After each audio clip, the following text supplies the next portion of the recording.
A man stands at the threshold of a closed door, his knuckles still tingling from the knock he almost didn't make. His breath catches, thin and hot. He's rehearsed every word he'll say, a careful case for why he's not so bad, why the argument didn't matter, why actually maybe he was right. But then, a single thought cuts through the tangled knots in his gut. To stop talking about what a good man is like and just be one. It's simple, almost curt. Marcus Aurelius writes it without ornament. Stop explaining, stop justifying, stop building yourself up in your own mind. Just be what you keep describing. You can feel that line echoing in the body, not a call out, a call in. But if you listen, there's a subtle friction here. Most of us spend years describing ourselves to others and in our own minds, how we're honest or loyal, how we value integrity. Every about page, every work evaluation, every midnight monologue is steeped in it. But when the door opens, when it's time to say, "I'm sorry, I messed up," the real difficulty begins. In that moment, you see the difference between talking and being. Talking floats, being lands. Do you ask what it is that I seek in virtue? Itself, for virtue has nothing better. It is its own reward. Seneca's words slide beneath the surface, cool water over stone.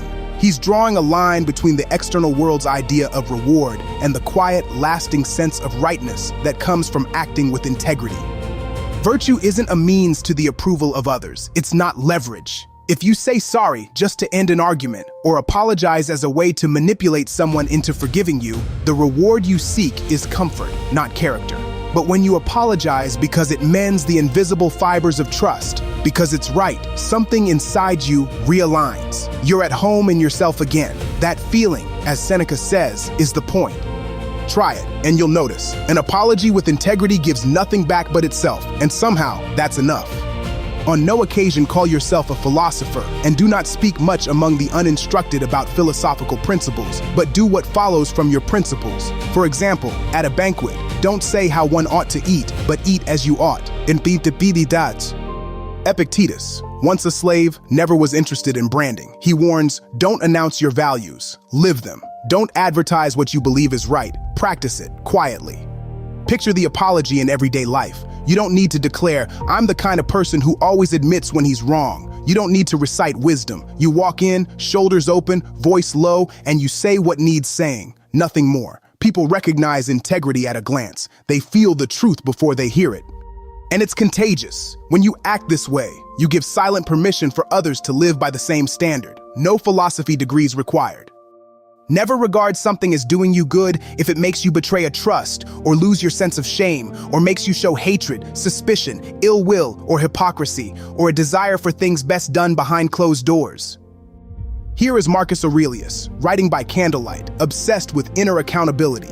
Sometimes we look for tricks to escape discomfort, arguments, white lies, rehearsed excuses. But bite down on these shortcuts, and you taste betrayal. Betrayal of your own sense of decency.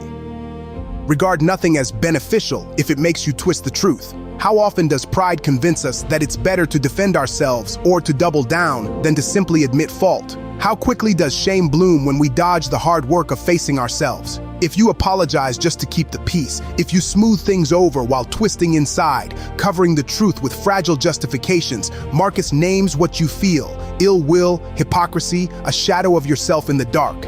True apology is sunlight. It exposes, yes, but it also cleans and heals.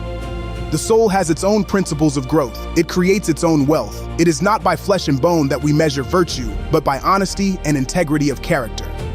Seneca again, pressing directly on the real currency of life: honesty and integrity. These are invisible currencies, measured not in status, not in possessions, but in the way you stand up inside your own life. Maybe the world around you doesn't seem to reward this. Maybe apologizing feels weak in a workplace that values bravado, or under the glare of a social media timeline. Maybe admitting fault looks like an invitation to attack. But every time you choose accuracy over comfort, every time you tell the truth about your failings, big or small, you accumulate real wealth, the kind that can't be taken, the kind that eventually changes people around you, even if they can't admit it yet. Show me someone who is sick and happy, in danger and happy, dying and happy, exiled and happy, in disgrace and happy. Show me. By the gods, I long to see a Stoic. But since you cannot show me one fully formed, show me one who is being formed, who has started on the path. Do me that favor. Epictetus calls out across centuries, longing not for a perfect sage, but for evidence. Show me someone on the way. He's asking, don't show me the person who never stumbles, the one whose apologies land as grand gestures. Show me the one who struggles honestly, who feels discomfort, who owns mistakes even while the voice of pride howls for shelter. We don't begin perfect. Most apologies at first come out rough-edged and incomplete. Maybe the first real apology you try tastes awkward, maybe your face burns and your voice cracks. That's evidence of growth, not failure. Apologizing with integrity does not mean never feeling pain in the process. It means not letting pride or fear decide for you, and every faltering admission reshapes you, not into a flawless stoic, but into a real one, someone being formed. The condition and characteristic of an uninstructed person is this: he never expects from himself profit or harm, but from externals. The condition and characteristic of a philosopher is this: he expects all profit and harm from himself.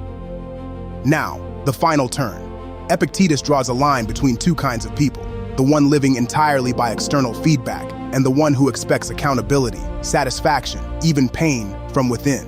Most of our fear around apologizing comes from the outside. What will they think? Will I lose respect? Will I look small or foolish? But if you measure profit and harm not by their reaction, but by your own character, something shifts. Even if your apology isn't accepted, even if nothing external changes, the main thing changes: you.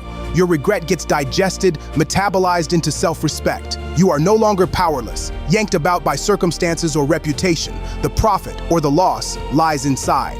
Only you can own it. So, what can you do today? Pause at the threshold. Notice the urge to explain, to justify, to rescue yourself. Instead, try this. Breathe.